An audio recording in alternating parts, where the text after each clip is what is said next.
Students, welcome to Cine's classes. ഇന്നത്തെ സെഷനിൽ പാർട്ട്ണർഷിപ്പിൻ്റെ introduction ആണ് ഉദ്ദേശിക്കുന്നത്. Accounts +2 level CBSE syllabus. ഇപ്പം നമ്മളുടെ നാട്ടിൽ ഒരാൾ ബിസിനസ് ചെയ്യാൻ ആഗ്രഹിക്കുമ്പോൾ നമുക്ക് പല ഓപ്ഷൻസ് ആണുള്ളത്. മോസ്റ്റ്ലി എല്ലാവരും പ്രിഫർ ചെയ്യുന്നത് എന്താണ്? നമ്മുടെ ബിസിനസ്സിൽ നമ്മൾ വേറൊരാളെ പാർട്ടിസിപ്പേറ്റ് ചെയ്യാതിരിക്കുക, നമ്മളുടെ പൈസ നമ്മൾ ഹാൻഡിൽ ചെയ്യുക, നമ്മൾ പ്രോഫിറ്റ് ആണെങ്കിലും ലോസ് ആണെങ്കിലും നമ്മൾ സഫർ ചെയ്താൽ മതി, അല്ലെങ്കിൽ നമ്മൾ റിവാർഡ് എടുത്താൽ മതി എന്നൊരു കൺസെപ്റ്റിലാണ് നമ്മൾ ബിസിനസ് എല്ലാവരും ചിന്തിക്കുക. അത്തരം ബിസിനസ്സുകളെയാണ് എന്ത് പറയുന്നത്? സോൾ പ്രൊപ്രൈറ്റർഷിപ്പ് എന്ന് പറയുന്നത്. ഈ സോൾ പ്രൊപ്രൈറ്റർഷിപ്പ് വളരെ നല്ലതാണ്. നമുക്ക് വേറെ ആരോടും നമുക്ക് ഇതിൻ്റെ പേരിൽ ഡിസ്പ്യൂട്ട് ഉണ്ടാവേണ്ട കാര്യങ്ങളില്ല. നമുക്ക് എത്ര ലാഭം കിട്ടിയാലും നമുക്ക് മാത്രം എടുക്കാം. അങ്ങനെ കുറേ ബെനിഫിറ്റ്സ് ഉണ്ട് അതിനകത്ത്. പക്ഷേ ചില ആസ്പെക്ട്സ് വരുമ്പോൾ നമുക്ക് ഇതിൽ നിന്ന് മാറി ചിന്തിക്കേണ്ടതായിട്ട് വരും. ഇപ്പം ഞാനൊരു ബിസിനസ് ചെയ്യുന്നു, വളരെ നന്നായിട്ട് ഞാൻ ട്രിവാൻഡ്രത്ത് ബിസിനസ് ചെയ്തുകൊണ്ടിരിക്കുകയാണ്. അപ്പോൾ എനിക്കത് എക്സ്പാൻഡ് ചെയ്യണം, എറണാകുളം പ്ലാൻ ചെയ്യുകയാണ്. അപ്പോൾ എനിക്ക് എന്നെപ്പോലെ വിശ്വസിക്കാൻ പറ്റുന്ന ഒരാളെ എറണാകുളത്ത് വേണം, അല്ലെങ്കിൽ ലോയലായിട്ട് ഫെയ്ത്ത്ഫുള്ളായ ഒരാളെ എറണാകുളത്ത് വേണം. അപ്പം ഞാൻ ഒരാളെ ഹയർ ചെയ്യുന്നതിനേക്കാൾ ഞാൻ ഓപ്റ്റ് ചെയ്യുക എന്താണ്? എൻ്റെ കൂടെ ആ ബിസിനസ് ചെയ്യാൻ ഒരാളെ ആയിരിക്കും നമ്മൾ ആഗ്രഹിക്കുന്നത്. അപ്പോൾ എക്സ്പാൻഷൻ പ്ലാനിലേക്ക് വരുമ്പോൾ നമ്മളൊരു പങ്കാളി അല്ലെങ്കിൽ പാർട്ട്ണറെ നമ്മൾ ആഗ്രഹിക്കും. 2, നമ്മൾ ചെയ്യുന്ന ബിസിനസ്സിൽ കുറച്ച് ടെക്നിക്കൽ നോഹൗ വേണം. അതായത് കുറച്ച് ടെക്നിക്കൽ നോളജ് വേണ്ട ഒരു ബിസിനസ്സാണ് നമ്മൾ ചെയ്യുന്നത്. പക്ഷേ എനിക്ക് അതിനെപ്പറ്റി അറിയില്ല. അപ്പോൾ ഞാൻ ആഗ്രഹിക്കും ഇത് അറിയാവുന്ന ഒരാളെ എൻ്റെ കൂടെ ചേർത്താൽ അപ്പോൾ ബിസിനസ് കുറച്ചുകൂടെ നന്നായിട്ട് കൊണ്ടുപോകാൻ പറ്റുമല്ലോ. അപ്പോൾ ടെക്നിക്കൽ നോളജ് അല്ലെങ്കിൽ എക്സ്പെർട്ടൈസ് ഉള്ള ഒരാളെ നമ്മൾ ബിസിനസ്സിലേക്ക് എടുക്കാൻ ആഗ്രഹിക്കും. അത് രണ്ടാമത്തെ സിറ്റുവേഷൻ. 3 എന്ന് പറഞ്ഞാൽ നമുക്ക് ബിസിനസ് നന്നായി പോകുന്നു, നമുക്ക് ടെക്നിക്കൽ നോളജ് ഉണ്ട്, പക്ഷേ നമ്മുടെ കയ്യിൽ മതിയായ ഫിനാൻസ് ഇല്ല. ഈ സിറ്റുവേഷനിൽ നമ്മൾ ലോണിനെക്കാട്ടി നമുക്ക് എപ്പോഴും ബെറ്റർ ഓപ്ഷൻ എന്താണ്? ഇപ്പോൾ 10 രൂപ കയ്യിലുള്ള ആൾ 100 രൂപ ലോൺ എടുത്ത് ബിസിനസ് ചെയ്യാമെന്നുള്ളത് നടക്കത്തില്ല. അപ്പോൾ നമ്മളെ ഫൈനാൻഷ്യലി ഇൻഡിപെൻഡൻ്റ് ആയിട്ടുള്ള, ഫൈനാൻഷ്യലി സൗണ്ടായിട്ടുള്ള ഒരു മനുഷ്യനെ കണ്ടുപിടിച്ച് നമ്മൾ ബിസിനസ്സിലേക്ക് ചേർക്കാൻ നമ്മൾ ആഗ്രഹിക്കും. ഇത് കൂടാതെ ഒരു സിറ്റുവേഷൻ എന്ന് പറഞ്ഞാൽ നമ്മളിപ്പം കമ്പാരിറ്റീവ്ലി ന്യൂ ആണ് മാർക്കറ്റിൽ, നമ്മളെ ആർക്കും അറിയത്തില്ല. അങ്ങനെയൊക്കെ ഉണ്ടെങ്കിൽ ഓൾറെഡി എസ്റ്റാബ്ലിഷ്ഡ് ആയിട്ടുള്ള ഒരാളെ നമ്മുടെ കൂട്ടത്തിൽ നമ്മൾ ചേർക്കും. ഇപ്പോൾ ഈ സിറ്റുവേഷൻസിലൊക്കെ നമ്മൾ സോൾ പ്രൊപ്രൈറ്റർഷിപ്പിൽ നിന്ന് മാറി ചിന്തിച്ച് നമ്മളെന്താവും? പാർട്ട്ണർഷിപ്പ് എന്നൊരു ഓപ്ഷനിലേക്ക്. അപ്പോൾ പാർട്ട്ണർഷിപ്പിനും ലിമിറ്റേഷൻസ് ഉണ്ട്. പാർട്ട്ണർഷിപ്പിൽ നമ്മളിപ്പം എക്സ്പാൻഷന് വേണ്ടി ഒരാളെ ചേർത്തു, നോളജ് വേണ്ടി ഒരാളെ ചേർത്തു, ഫിനാൻസിന് വേണ്ടി 10 പേരെ ചേർത്തു, ഗുഡ് വില്ലിന് വേണ്ടി 2 പേരെ ചേർത്തു. നമ്മളങ്ങനെ എത്ര പേരെ ചേർക്കും? അപ്പോൾ പാർട്ട്ണർഷിപ്പിൽ നമ്പർ ഓഫ് പാർട്ട്നേഴ്സിന് ലിമിറ്റുണ്ട്. ഈ കേസിലും കഴിഞ്ഞ് നമ്മുടെ ബിസിനസ് ഡെവലപ്പ് ആകുമ്പോഴാണ് നമ്മൾ ഏത് ഓപ്ഷനിലേക്ക് പോകുന്നത്? കമ്പനി എന്ന ഓപ്ഷനിലേക്ക് പോകുന്നത്. കമ്പനിയിൽ തന്നെ പ്രൈവറ്റ് കമ്പനിയുണ്ട്, പബ്ലിക് കമ്പനിയുണ്ട്. അപ്പോൾ അതൊന്നും നമ്മുടെ വിഷയങ്ങളല്ല, നമുക്ക് പാർട്ട്ണർഷിപ്പാണ് നോക്കേണ്ടുന്നത്. അപ്പോൾ എന്താണ് പറഞ്ഞത്? എ എന്ന ഒരാൾ BA തൻ്റെ കൂടെ ചേർത്തു. B ഇങ്ങോട്ട് ചേരാൻ കാരണം എന്തായിരിക്കും? ആൾക്കൊരു വരുമാനം വേണം, ഇത് ഈ ബിസിനസ്സിൽ നിന്നുള്ള ബെനിഫിറ്റ്സ് വേണം. അപ്പോൾ ഇതിൽ നിന്ന് 2 കാര്യങ്ങളാണ് വന്നത്. ഒന്ന്, അറ്റ്ലീസ്റ്റ് 2 പേരെങ്കിലും പാർട്ട്ണർഷിപ്പ് ഫോം ചെയ്യാൻ വേണം. 2, അവിടെ എന്തായാലും ഒരു പ്രോഫിറ്റ് ഷെയറിങ്ങിൻ്റെ ഒരു ധാരണ വന്നിട്ടുണ്ടാവും, പ്രോഫിറ്റ് ഷെയറിങ് റേഷ്യോ. ഓക്കെ, അപ്പോൾ ഇത് 2 ഇമ്പോർട്ടൻറ്റ് കാര്യങ്ങളാണ്. അറ്റ്ലീസ്റ്റ് 2 പേര് വേണം പാർട്ട്ണർഷിപ്പ് ഫോം ചെയ്യാൻ. ഒരാൾ മാത്രം നടത്തിയാൽ അതിനെ എന്തെന്നാണ് പറയുന്നത്? സോൾ പ്രൊപ്രൈറ്റർഷിപ്പ് എന്നാണ് പറയുന്നത്. പ്രോഫിറ്റ് ഷെയറിങ് റേഷ്യോ അതിപ്പം എന്തും ആവാം, 50-50 ആവാം, 60-40 ആവാം, 75-25 ആവാം, 40-60 ആവാം. ഇത് നമ്മുടെ ധാരണയ്ക്കനുസരിച്ചാണ് നമ്മളത് ഫോം ചെയ്യുന്നത്. അപ്പോൾ ഇങ്ങനെ ഫോം ചെയ്ത് അപ്പോൾ ബി പറയുന്നു എനിക്ക് വേറെ കുറേ എൻഗേജ്മെൻറ്റ്സും കാര്യങ്ങളുണ്ട്, അപ്പോൾ നിങ്ങൾ തന്നെ ഇത് മാനേജ് ചെയ്യണം, ഞാൻ ഫൈനാൻസ് ചെയ്യാം, പിന്നെ എന്നെ കൊണ്ട് പറ്റുന്ന കാര്യങ്ങളൊക്കെ ചെയ്യാം. അപ്പോൾ BA നമുക്ക് എന്തെന്ന് പറയാം? സ്ലീപ്പിംഗ് പാർട്ട്ണർ എന്ന് പറയാം. പക്ഷേ പ്രോഫിറ്റ് നമ്മൾ കൊടുക്കണം കേട്ടോ, സ്ലീപ്പിംഗ് പാർട്ട്ണർ. ദെൻ ഇയാളെ A നമുക്ക് എന്ത് പറയാം? ആക്റ്റീവ് പാർട്ട്ണർ എന്ന് പറയാം. ഈ ആക്റ്റീവ് പാർട്ട്ണർ സ്വാഭാവികമായിട്ടും ചിന്തിക്കുമല്ലോ, നമ്മൾ ഈ വീടുകളിൽ തന്നെ എപ്പോഴും കേൾക്കുന്നൊരു വാക്കല്ലേ ഇത്, എല്ലാവരും ഇങ്ങനെ ചുമ്മാ നടന്ന് ഞാൻ മാത്രം കഷ്ടപ്പെടുന്നു എന്നൊരു ഓപ്ഷൻ വരുമല്ലോ. അപ്പോൾ അങ്ങനെ ഒരു ഡിസ്പ്യൂട്ട് ഉണ്ടാവാതിരിക്കാൻ എന്താണ് ബി പറയും, നിങ്ങൾ ജോലി ചെയ്യുന്നെങ്കിൽ നിങ്ങൾ എന്ത് ചെയ്യണം, നിങ്ങൾ സാലറി എഴുതിയെടുത്തു. അപ്പോൾ അങ്ങനെ ആക്റ്റീവ് പാർട്ട്നേഴ്സിന് സാലറി, ബോണസ്, ബെനിഫിറ്റ്സ് ഒക്കെ കൊടുക്കാനുള്ള ഓപ്ഷനുണ്ട്. ദെൻ സ്ലീപ്പിംഗ് പാർട്ട്ണർ പറയുന്നു, ഞാനിപ്പോൾ വെറുതെ ഇരിക്കുമല്ല, വീട്ടിലിരുന്നാലും ഞാൻ ഓർഡർ പിടിച്ച് തരുന്നുണ്ട്.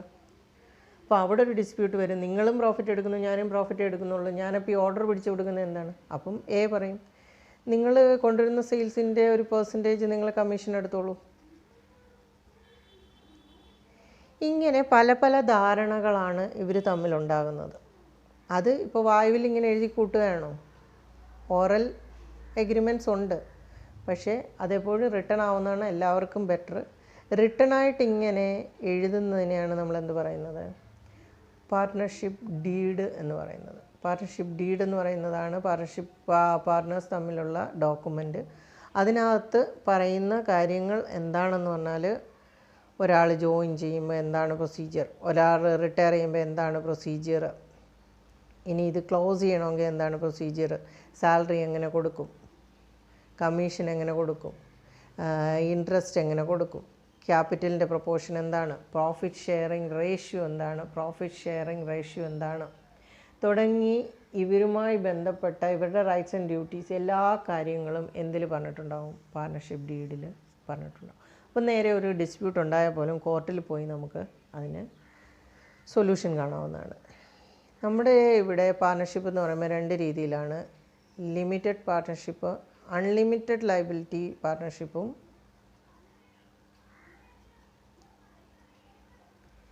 Limited liability LLP, limited liability partnership. അപ്പോൾ അൺലിമിറ്റഡ് ലയബിലിറ്റി പാർട്ണർഷിപ്പാണ് നമ്മൾ ഈ പഠിക്കുന്നത്. അൺലിമിറ്റഡ് ലയബിലിറ്റി എന്ന് പറഞ്ഞാൽ വലിയ പ്രശ്നങ്ങളാണ്. കാര്യം ആൾക്കാർ പാർട്ണർഷിപ്പ് ചെയ്യാൻ മടിക്കുന്നത് എന്ന് വെച്ചാൽ കൂടെയുള്ളവർ ചതിച്ചു കഴിഞ്ഞാൽ നമ്മൾ പെട്ടുപോകും. ഉദാഹരണം പറഞ്ഞാൽ ABCD ഇവർ 4 പേരും പാർട്ട്നേഴ്സായിരുന്നു. ഇതിൽ ഡി എന്ന് പറയുന്ന ആളെയാണ് ഇവരെല്ലാ പേയ്മെൻറ്റ്സ് അടയ്ക്കാനും എല്ലാ കാര്യങ്ങളും അയാളാണ് ഏറ്റവും കൂടുതൽ ക്വാളിഫിക്കേഷൻ ഉള്ളതും, അയാളാണ് പിന്നെ മറ്റ് ലോയും കാര്യങ്ങളൊക്കെ അറിയാവുന്നത്.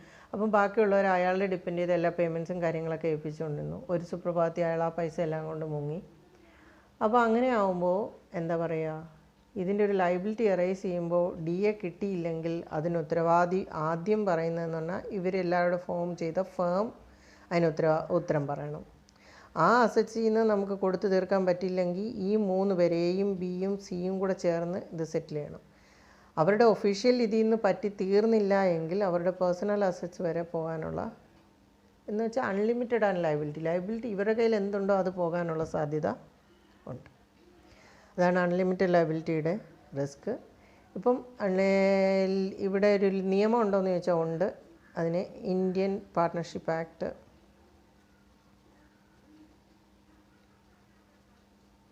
1932. അപ്പോൾ ഈ സെഷനിൽ നമ്മൾ പാർട്ണർഷിപ്പിൻ്റെ ഡെഫിനിഷനും അതിൻ്റെ ഫീച്ചേഴ്സേ പറയുന്നുള്ളൂ. Definition of partnership. ഇപ്പോൾ section 4 of Indian partnership act 1932, partnership is a relation between persons. അപ്പോൾ നമുക്കറിയാം പാർട്ണർഷിപ്പ് എന്ന് പറഞ്ഞാൽ പേഴ്സൺസ് തമ്മിലുള്ള റിലേഷനാണ്. എന്ത് റിലേഷനാണ്? Who have agreed to share the profits. നമ്മൾ നേരത്തെ തന്നെ പറഞ്ഞു എന്താണ്, ഇവർ എന്തിനാണ് വന്നിരിക്കുന്നത്, പ്രോഫിറ്റ് ഷെയർ ചെയ്യാൻ. Of a business carried on by all or any of them acting for. ഏത് ബിസിനസ്സിൽ നിന്ന് ഒന്നുകിൽ ഇവരിൽ ആരിലും ഒരാൾ എല്ലാവർക്കും വേണ്ടി ചെയ്യുന്നു, അല്ലെങ്കിൽ എല്ലാവരും കൂടെ ചേർന്ന് ചെയ്യുന്ന ബിസിനസ്. നമ്മൾ നേരത്തെ പറഞ്ഞു ABCയുടെ ഇതിൽ പറഞ്ഞു A ആക്റ്റീവ് ആയിരിക്കും, B സ്ലീപ്പിംഗ് ആയിരിക്കും. അങ്ങനെയെന്ന് പറഞ്ഞാൽ 10 പാർട്ട്നേഴ്സ് ഉണ്ടെങ്കിലും ആക്റ്റീവായിട്ടുള്ളവരായിരിക്കും ചിലപ്പം കാര്യങ്ങൾ ചെയ്യുന്നത്, ബാക്കിയുള്ളവരൊന്നും ചെയ്യുന്നുണ്ടായിരിക്കത്തില്ല. മനസ്സിലായോ? അപ്പം പാർട്ണർഷിപ്പ് എന്ന് പറയുന്നത് പേഴ്സൺസ് തമ്മിലുള്ള റിലേഷനാണ്. ആ റിലേഷൻ എങ്ങനെയുള്ളതാണ്? പ്രോഫിറ്റ്സ് ഷെയർ ചെയ്യാൻ. എന്തിൻ്റെ? ബിസിനസ്സിൻ്റെ. ആ ബിസിനസ് എങ്ങനെയായിരിക്കും നടത്തുന്നത്? എയ്തർ അവരെല്ലാവരും കൂടെ നടത്തുന്നതായിരിക്കും, അല്ലെങ്കിൽ ആരെങ്കിലും കുറച്ച് പേര് എല്ലാവരെയും കൂടെ റെപ്രസെൻ്റ് ചെയ്ത് നടത്തുന്നതായിരിക്കും. ഇതിൻ്റെ ഫീച്ചേഴ്സ് എന്ന് പറയുമ്പോൾ ഒന്നാമത്തെ features 2 or more persons. Obviously നമുക്കറിയാം ഒരാൾ മാത്രം നടത്തിയ സോൾ പ്രൊപ്രൈറ്റർഷിപ്പാണ്. ഇതിൽ അറ്റ്ലീസ്റ്റ് 2 പേര് വേണം. അപ്പം മാക്സിമം നമ്പർ എന്ന് പറഞ്ഞാൽ പാർട്ണർഷിപ്പിൽ അതിൻ്റെ ലിമിറ്റേഷൻ പറയുന്നില്ല, കമ്പനീസ് ആക്ടിലാണ് പറയുന്നത്.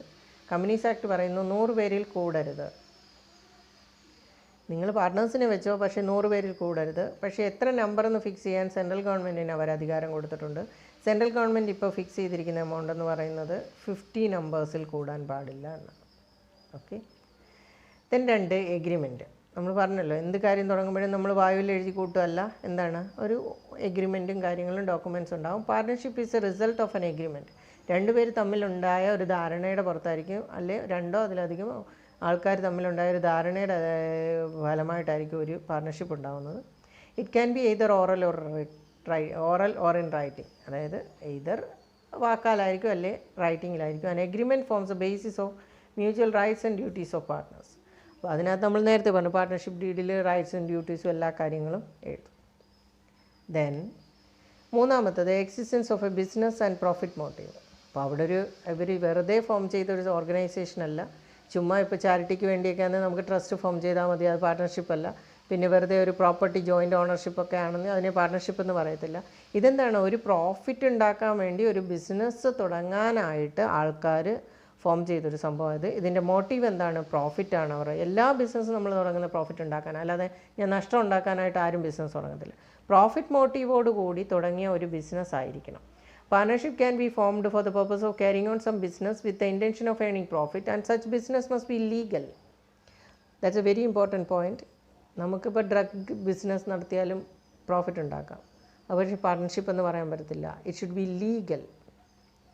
Then sharing profits. Agreement between partners must be aimed at sharing the profits of business. എന്ന് പറഞ്ഞാൽ എന്താണ് ഈ എഗ്രിമെൻറ്റിലൊക്കെ എഴുതി വെച്ചിരിക്കുന്നത്? എന്താണ്, നമ്മൾ ബിസിനസ് ചെയ്ത് ഇത്ര പ്രോഫിറ്റ് ഉണ്ടാക്കിയാൽ നിങ്ങൾക്ക് ഇത്ര, എനിക്കിത്ര, മറ്റേ ആൾക്ക് ഇത്ര, അയാൾക്ക് ഇത്ര, ഇങ്ങനെ ഷെയറിംഗ് പ്രോഫിറ്റ്സ് എന്നൊരു ആസ്പെക്റ്റ് ഇവിടെ ഉണ്ടാവും. അപ്പോൾ ആകെ 6 ഫീച്ചേഴ്സാണുള്ളത്. അപ്പോൾ അതിൽ 4 പറഞ്ഞു. ഇതിൽ അഞ്ചാമത്തെ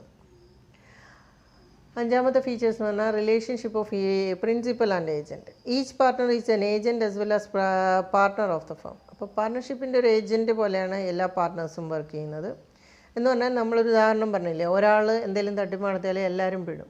അതുകൊണ്ട് ഒരാൾ ചെയ്യുന്ന ആക്ട് മറ്റേ ആളെ ഇലീഗലി ബൈൻഡ് ചെയ്യിക്കും. ബിക്കോസ് വായിക്കാൻ നോക്കിക്കോ, each partner is an agent as well as a partner of the firm. An agent because he can bind other partners by his acts. അതായത് ഇയാൾ എന്തെങ്കിലും ചെയ്താൽ മറ്റവർ കുടുങ്ങും എന്നാണ് അർത്ഥം. And the principal because he himself can bound by the acts of other partners.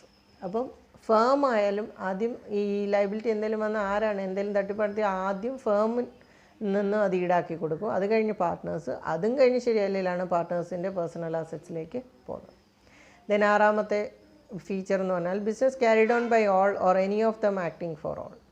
നേരത്തെ പറഞ്ഞു ബിസിനസ് ചെയ്യുന്നതെന്ന് പറഞ്ഞാൽ ഓരോരുത്തരുടെ സൗകര്യമാണ്. ഇപ്പോൾ 5 പേരുണ്ടെങ്കിൽ 2 പേര് ചിലപ്പം അതിനകത്ത് ആക്റ്റീവായിട്ട് പാർട്ടിസിപ്പേറ്റ് ചെയ്യണമെന്നില്ല, അവരെയും കൂടെ റെപ്രസെൻ്റ് ചെയ്ത് മറ്റേ 3 പേരായിരിക്കും ബിസിനസ് നടത്തിക്കൊണ്ട് പോകണം. It means that each partner can participate in the conduct of business and each partner is bound by the acts of other partners in respect of business of the firm. ആരെന്ത് ചെയ്താലും എല്ലാവരും അതിൽ equally responsible ആയിരിക്കും എന്നുള്ളത് മാത്രമാണ് unlimited liability പാർട്ണർഷിപ്പിൻ്റെ പ്രത്യേകത.